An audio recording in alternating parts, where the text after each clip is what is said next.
How All are you, right. mate? Doing good. How are you? Mate, I am fantastic. What a background. Look at this.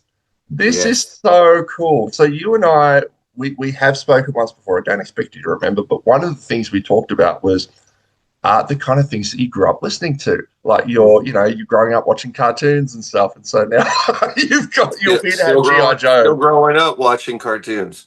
Mate, I love it.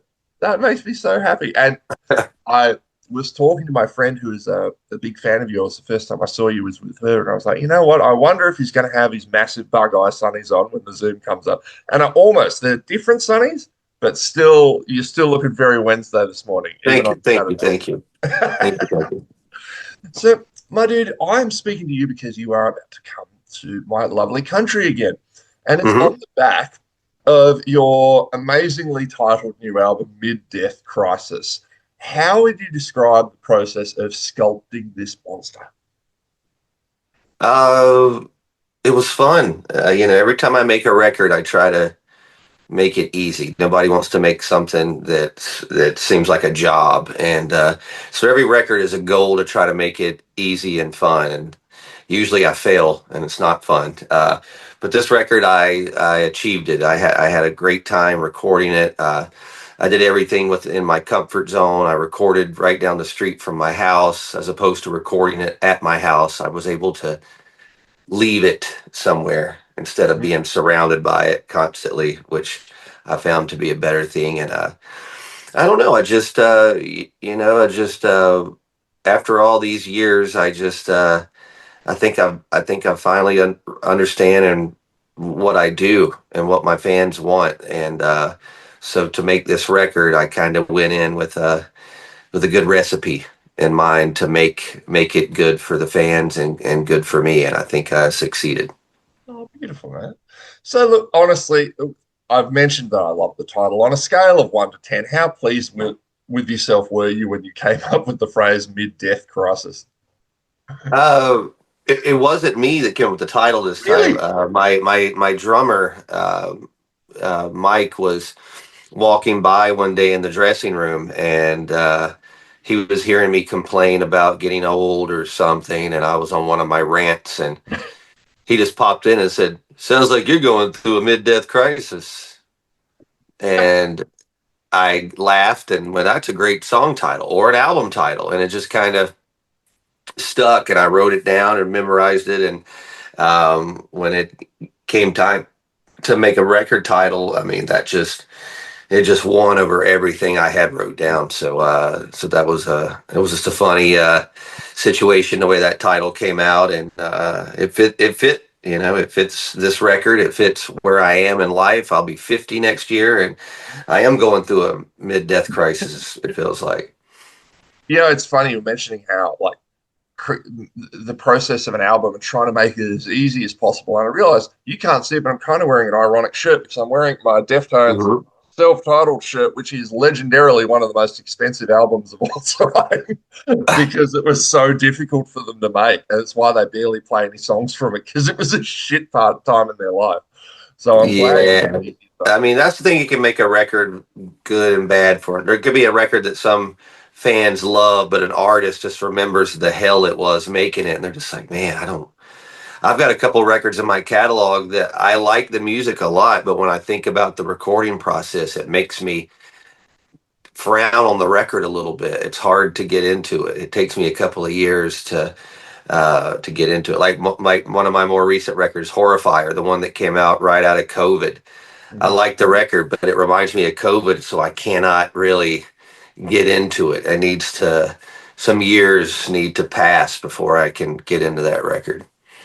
It's interesting, isn't it? Like most people when they released art, they pretended like COVID didn't exist, and other people, made songs addressing it. I remember I first interviewed Jared from Head PE around this time, and he'd had a Mhm. song called the Ballad of COVID-19 on his album. But now you listen back to it 5 years later, and it's like, I don't want to fucking hear about COVID. That sucked. Yeah, it was just a horrible time for a million different reasons, and uh, yeah, I'm glad that's over with.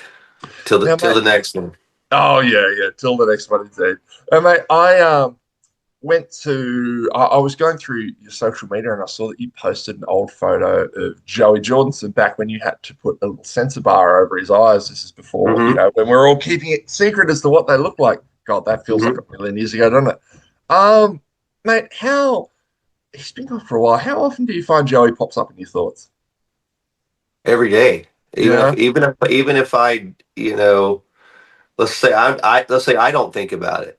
My social media feed is constantly him. I Mm. mean, there's somebody thinking about him when they hear our band or something, and they'll post or tag me. And I mean, it's been that every single day since he's passed. It hasn't been a day that I'm not reminded of him. Or and it's not a bad thing at all. It just shows how much that dude meant to everybody. But it's an everyday thing. As someone who I've been very fortunate in, I only just turned 40, and I've been very fortunate that so far in my life, until this year, I hadn't really been hit by grief. And I hadn't really lost anyone that I was truly close to, but this year I lost my father. And I was just curious as to do, do you have any, as a goth with a hand in the darker side of life, do you find that you have ways of dealing with moving past? If you had advice for anyone who was dealing with grief, what would you give them? It's tough, man. I mean, but everyone handles it differently, and everyone goes through phases of grief.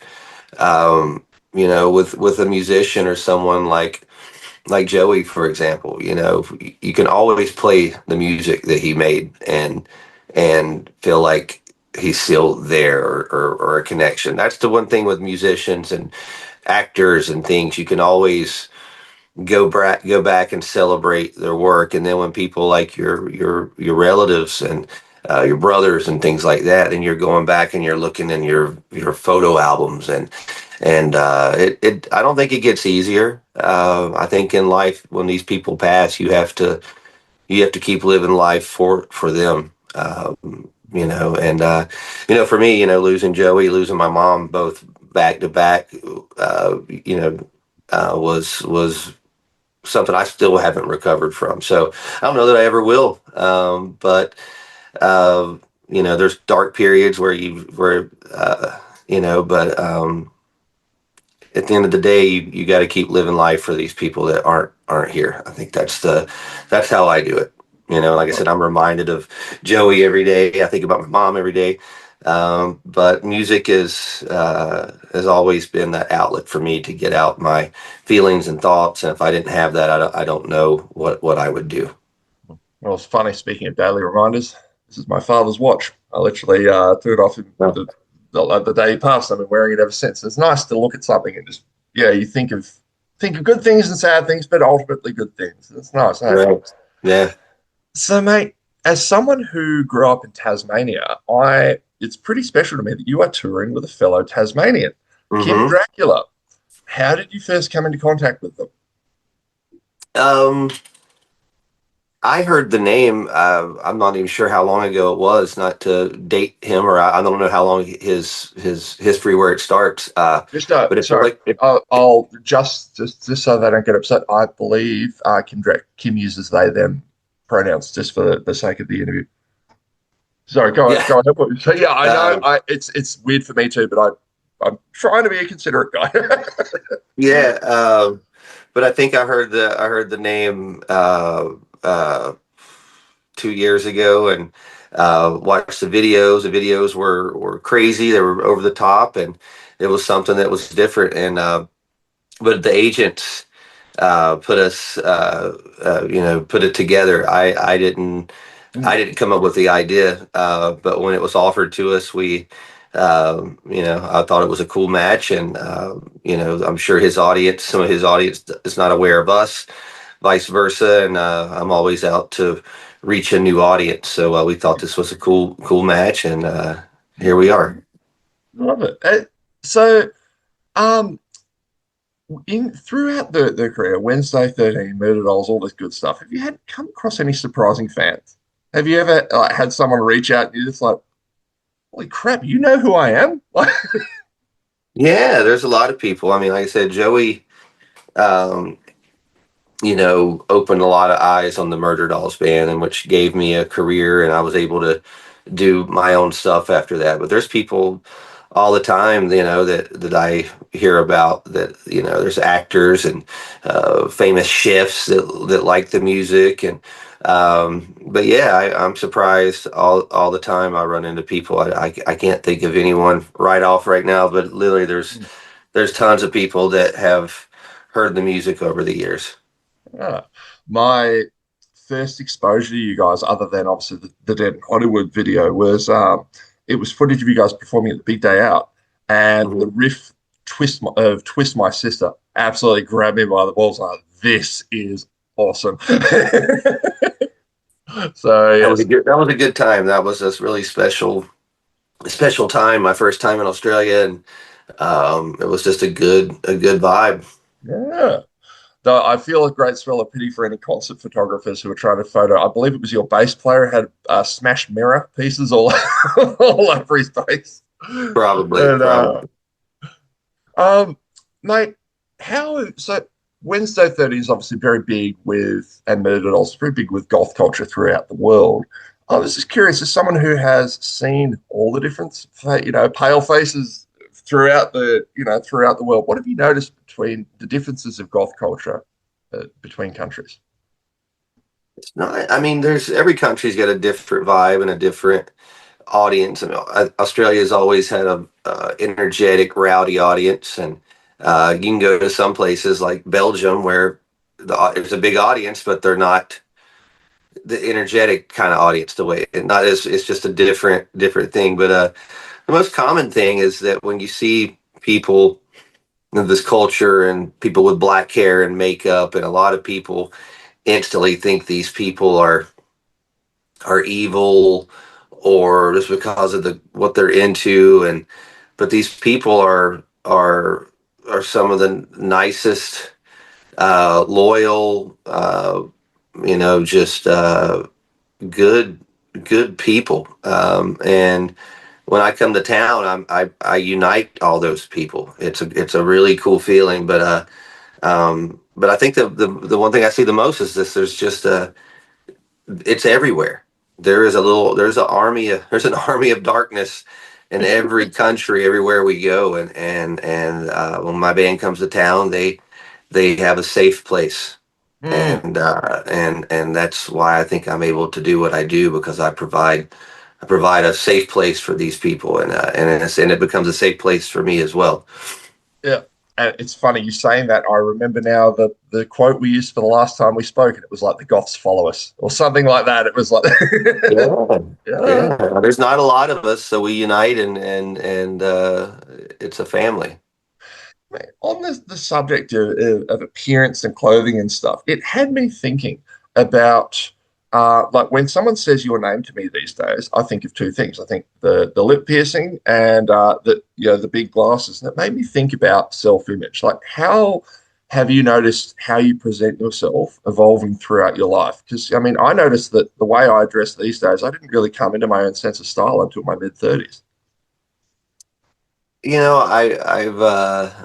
I've always had an image with what I do. I can even trace it back to my teenage years. It's sort of stayed consistent. I've always had long hair. It's always been dark. I've always wore hats and sunglasses, and um, I don't know. It's just an image that I've kept up, and it works for me. It's something I think about. I always saw my favorite bands.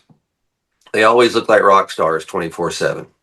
Hmm. Always. And you would see these other bands and stuff, and you would be like, "That's what are they doing? That's what they look like." You didn't want to see your favorite rock bands look normal. So I feel like that's an image that I've kept up, even though I'm not even in my stage. I mean, I literally am in my pajamas right now at home. So, but it's still an image that I maintain, and I feel like it's a important thing to do. I don't think I've ever done an interview with my hair pulled back, or Mm. or not with some sort of image because I'm speaking about my band and my music, and I'm the face of it. So I got to make it you want it for what I do, it's a visual, it's a package. It's not just about what you're hearing, it's the whole thing. You got to see it to believe it and hear it. 100%. Did you get around with the Mushroom Head guys back in the day? Have you come across them in touring or anything like that? Yeah, we've played some shows with those guys Yeah. over the years, and but I didn't grow up in the area with them at all. Yeah. I didn't hear about them till I started touring, and we did a couple of shows with them right before COVID, and they went really well, and they were some of the nicest guys Mm. that we toured with. So I'm sure we'll cross paths again. Yeah, the reason I bring that up is because you talking about your sunglasses, and I interviewed Skinny, is his name, I think, from like I would say about 1 or 2 years ago, and the Zoom pops to life, and he is there. He is wearing a full blown, imagine a fencer's helmet that is a reflective Mhm. fishbowl. So Yeah, yeah, I interviewed a reflective glass orb for 20 minutes. yeah. So idea for Keeps it next time. interesting. Mate, this is as always, mate. This is my second time chatting to you, and I'm looking forward to making it a third someday. Thank you very much for your time, and Thank you. mate, and thank you for what you do for look, people like me and just the outsiders. Just keep doing what you're doing, like you're saying. Be the light that all the goth moths head towards whenever they come into the city, and just Yeah. I love that you give people a sensible of place to belong. So thank you. Thank you. Thank you.